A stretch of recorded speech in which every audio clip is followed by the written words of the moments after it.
यौगिकों के रासायनिक सूत्र किस प्रकार लिखते हैं, आज हम इसके बारे में समझेंगे। कोई भी यौगिक है उसका हम सूत्र, रासायनिक सूत्र, केमिकल फॉर्मूला कैसे लिखेंगे, इसके लिए हमको दो चीजें जानकारी होनी चाहिए। एक तो जो तत्व है, नाम है, उनके सिंबल आपको पता होनी चाहिए, प्रतीक, और दूसरी चीज है उनकी संयोजकता। यदि आपको प्रतीक और संयोजकता क्लियर है तो आप किसी भी यौगिक का जो है नाम लिख सकते हैं, रासायनिक नाम। तो पहले प्रतीकों के बारे में हम पढ़ चुके हैं पहले ही, तो वो प्रतीक सिंबल आपको पता है।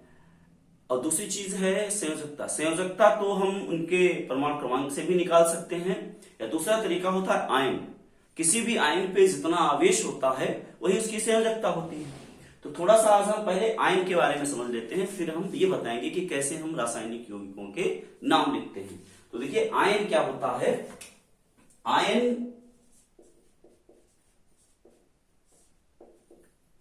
तब बनता है जब कोई परमाणु या परमाणुओं का समूह इलेक्ट्रॉनों को दे देता है या ग्रहण कर लेता है, यानी इलेक्ट्रॉनों का त्याग या इलेक्ट्रॉनों को ग्रहण करके ही वो आयन बनाता है।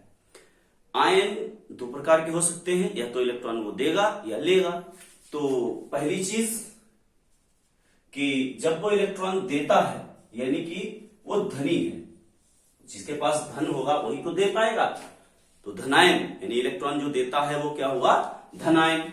और दूसरा ये क्या करता है, इलेक्ट्रॉन्स त्यागता है, इलेक्ट्रॉन त्याग कर। दूसरा क्या होता है, ऋणायन। ऋणायन कैसे बनता है, इलेक्ट्रॉन्स ग्रहण करके।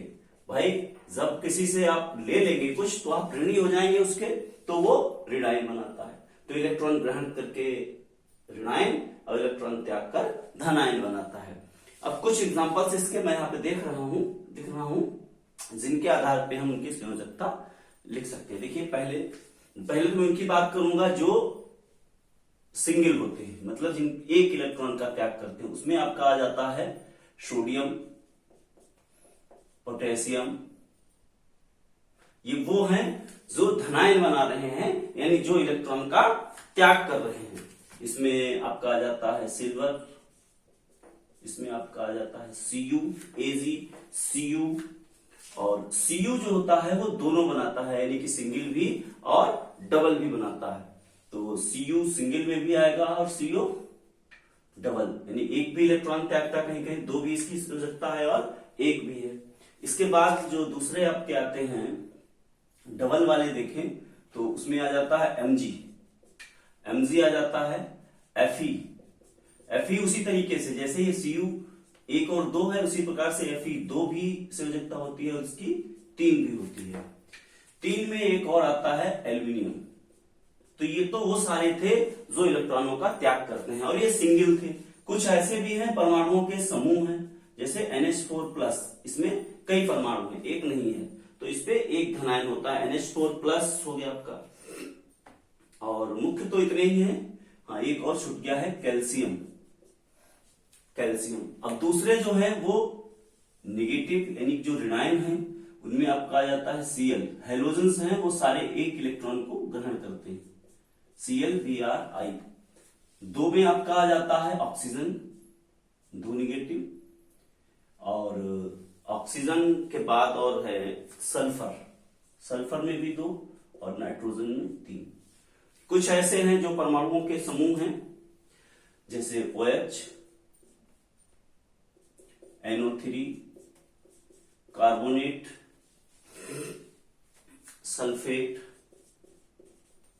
फास्फेट की 3 होती है और सल्फेट की 2। तो इनपे जितना आवेश है वही इनकी संयोजकता है। तो इससे यहां से हम निकाल सकते हैं कि कैसे हम उसका हम सूत्र लिखेंगे कोई भी यदि हमको यौगिक दिया गया। तो चलिए आइए हम अपने टॉपिक पे चलते हैं। कुछ एग्जांपल्स हम ले रहे हैं यहां पर।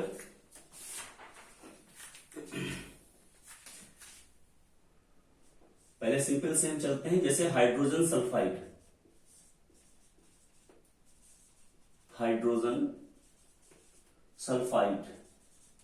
2 चीजें हमने बताया कि पहले सिंबल आपको पता होना चाहिए। जैसे ही आप यहां पे क्या करेंगे, पहले उसका हम क्या लिखेंगे, सिंबल, यानी कि हम प्रतीक लिखेंगे उसका, और फिर उसका हम क्या लिखेंगे, संयोजकता कितनी है। तो प्रतीक हाइड्रोजन का क्या होता है, H, सल्फाइड का यानी सल्फर का S।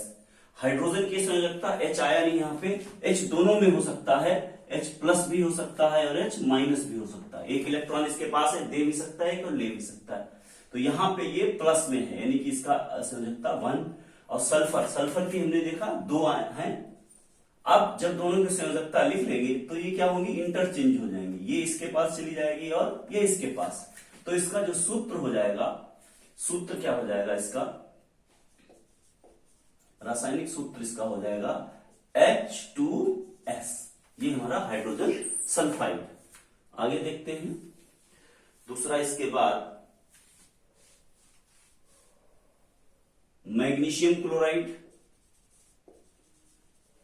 मैग्नीशियम क्लोराइड ये नाम दिया गया है। तो उसी तरीके से हम इनका सिंबल लिखेंगे, प्रतीक। मैग्नीशियम का जो सिंबल होता है वो क्या होता है, Mg।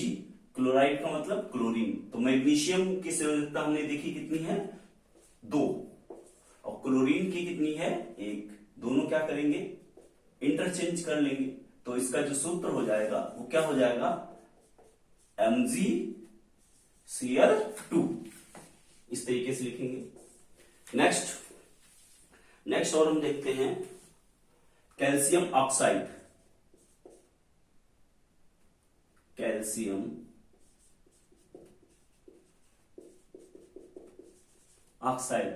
कैल्शियम का सिंबल Ca और ऑक्सीजन का O। कैल्शियम की संयोजकता कितनी है, 2 है, और ऑक्साइड की कितनी है, 2 है। यहां पे देखिए अलग केस है, यदि ये दोनों इक्वल हैं तो इनका हम एक सरल अनुपात लेंगे। सरल अनुपात का मतलब दोनों को हम, इसको भी 1 हो जाएगा, ये भी, यानी 2 से डिवाइड, यदि डिवाइड हो रहे किसी नंबर से तो उसको डिवाइड कर देंगे, और फिर ये 1 जो सरल अनुपात आया है वो जाएगा। तो इसका जो सूत्र होगा, ये इंपॉर्टेंट है, इसको अच्छे से समझना। यदि ऐसा केस आ जाता है 2-4 होगा तो भी डिवाइड हो जाएगा, अलग अलग, यानी वो किसी नंबर से डिवाइड नहीं हो रहे हैं, सरल अनुपात में है, तो सीधे उनको हम मल्टीप्लाई कर देंगे। आगे देखते हैं carbon tetrachloride, carbon tetrachloride. Carbon tetrachloride यानी CCl, क्लोराइड और कार्बन। कार्बन का कितना होता है, कार्बन यहां लिखा नहीं है, हालांकि ये अलग है,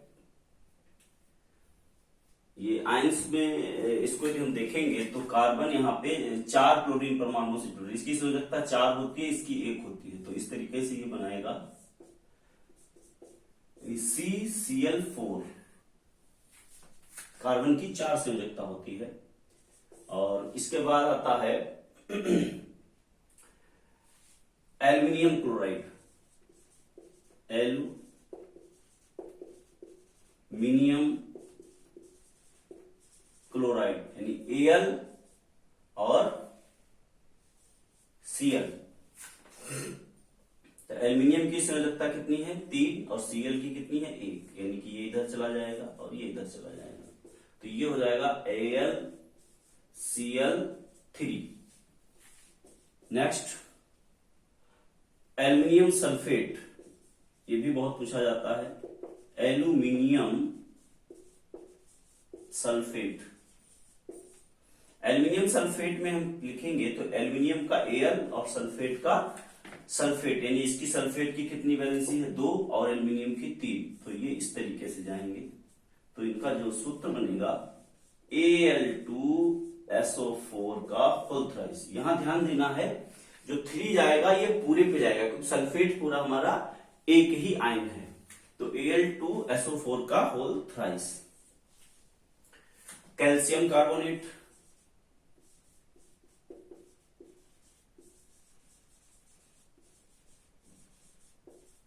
एक तरफ Ca और एक तरफ कार्बोनेट का मतलब CO3, ये वाला। तो कैल्शियम की 2 होती है और CO3 की भी 2 होती है। तो यहां भी वही चीज है, सरल अनुपात लेंगे तो 1-1 आ जाएगा, तो इधर भी 1 जाएगा और इधर भी 1, यानी इसका जो फार्मूला बनेगा CaCO3 बनेगा। कैल्शियम कार्बोनेट के बाद कुछ देखते हैं magnesium hydroxide, magnesium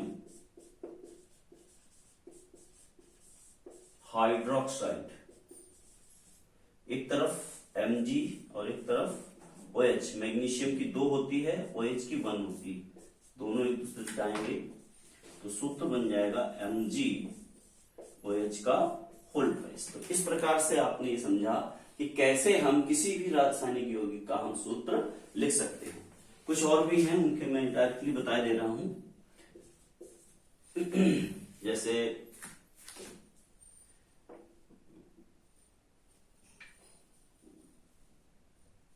calcium chloride,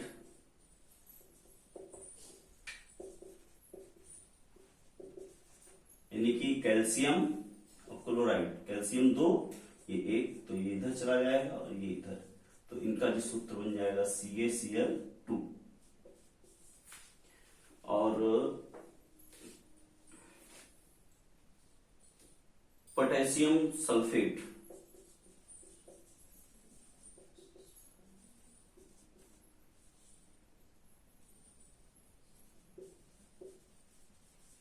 potassium sulphate, potassium के होता है, सल्फेट SO4 होता है, इसकी 1 वैलेंसी होती है, इसकी 2 होती है, तो ये इससे चला जाएगा, ये इधर चला जाएगा, तो इसका भी आपका सूत्र बन जाएगा K2SO4।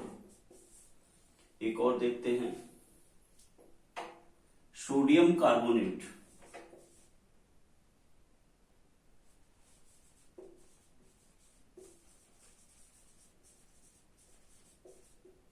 सोडियम का Na, कार्बोनेट CO3, Na1 और सोडियम 2, तो ये बन जाएगा आपका Na2CO3। तो इस प्रकार हम कोई भी यौगिक दिया गया हो उसका हम सूत्र लिख सकते हैं।